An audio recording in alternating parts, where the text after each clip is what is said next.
Hey everybody, Robot here from Vespa Motorsport and ScooterWest.com. So if you follow the channel, last week I did some pretty simple repairs just to get this scooter running. And it runs great, but there's one big problem that the customer informed me of. It leaks oil. And not just a weep or a drip, which is kind of normal for a vintage Vespa, but a lot. So I'm going to just tell you all the steps that I went through. Unfortunately, I didn't get them on camera, on troubleshooting and finding an oil leak on a scooter. And some of the places you'd want to look on a vintage Vespa when you're trying to figure out where is it leaking oil. And the way I knew it was leaking oil is I pretty much filled up the gear oil, which was the last thing I did on that previous video. And then the next day there was a pretty good sized puddle right beside the scooter. So as you can see, I partly disassembled the scooter here, took the flywheel off, and you're going to need a specific flywheel puller to pull these P200 style flywheels off. If you watched my prior video on completely overhauling a vintage Vespa motor, it's like a 10 or 12-year-old video, kind of shows using that tool, and it pretty much pushes against the crank. The reason I pulled the flywheel, I just want to make sure there was no leaks. Sometimes you get two-stroke oil leaking from the crank seal and it will dribble down. And sometimes I even see this little freeze plug that's for the intermediate shaft will leak oil.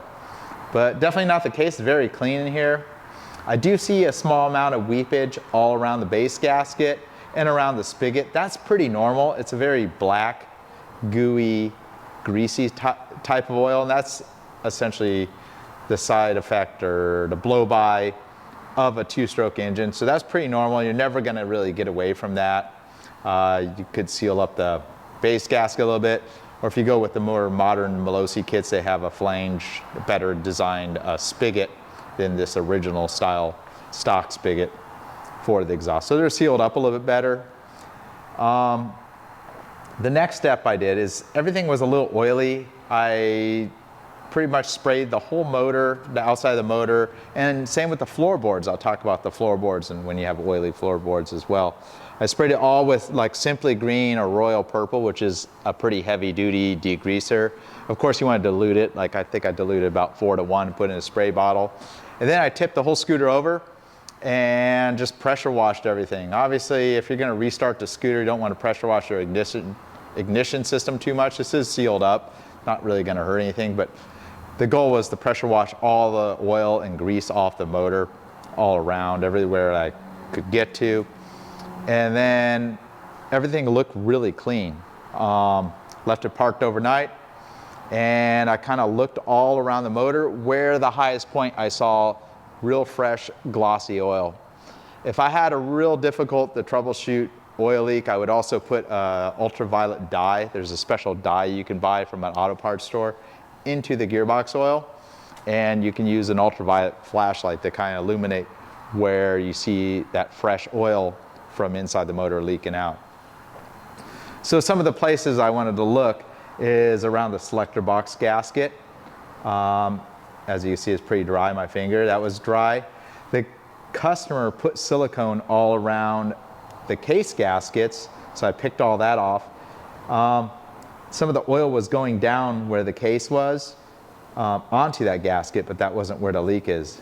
You can actively see it leaking right now. It's a little drip right there. I had it cleaned up and soaked it up with this little mat right here. Looked at my drain and fill plugs. I kind of knew that there was some sort of leak. That's why I put the sealant on the drain plug. But the highest point where I saw the oil leak coming from was ironically a little higher than the oil drain plug. I ran the motor and I saw oil kind of coming down here and down the case. And after shining a flashlight around, looking at that very highest point where I can find a leak, I discovered right behind these selector box cables, the control cables, that there's a crack in this cast piece where the Kickstarter goes through the engine.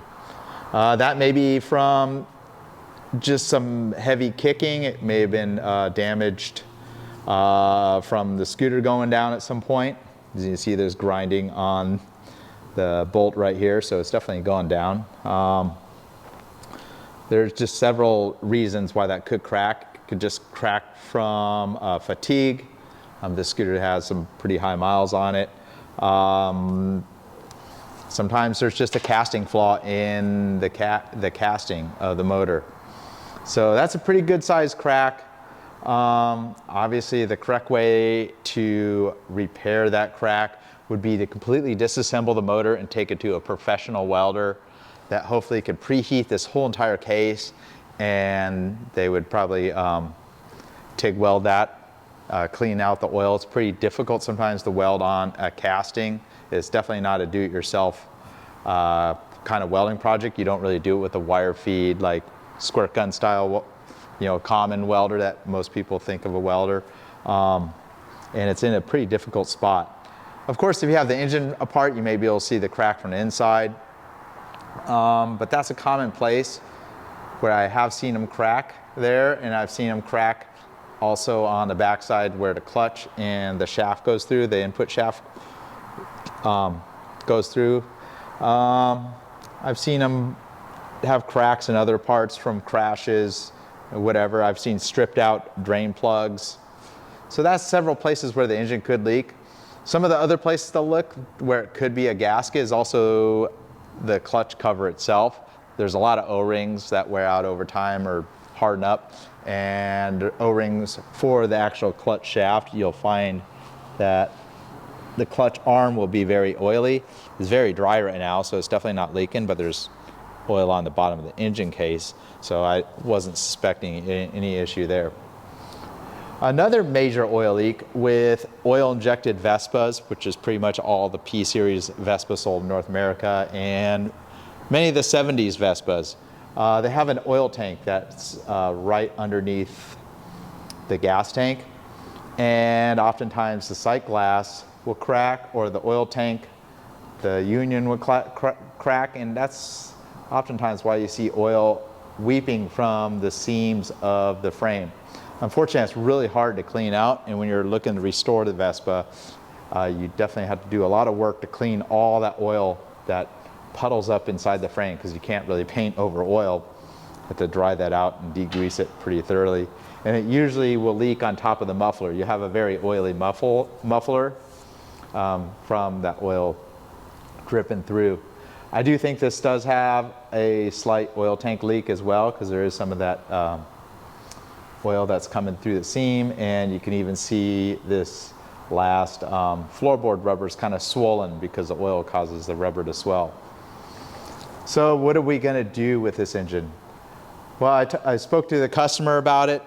We're going to take it to the next level. We're actually going to replace the engine cases. There's some really nice quality, heavily improved replacement engine cases from Melosi, and I'm going to use those engine cases. The next video, I'm going to pull this motor out. We're going to do a disassembly video. It's something I've covered in the past, like 12 years ago. I figure do it again with the 200, because I think back when we did the original engine overhaul video, it was on a 125 that we put a Melosi kit on, and the restoration video was on that white P200 several years ago. So look out for the next video. It'll be published shortly. We're going to pull this motor out and overhaul the engine. Well, thanks for watching, or thanks for listening, because I mostly just did a bunch of talking here. I'll see you at the next video. Robot here from Vespa Motorsport and ScooterWest.com.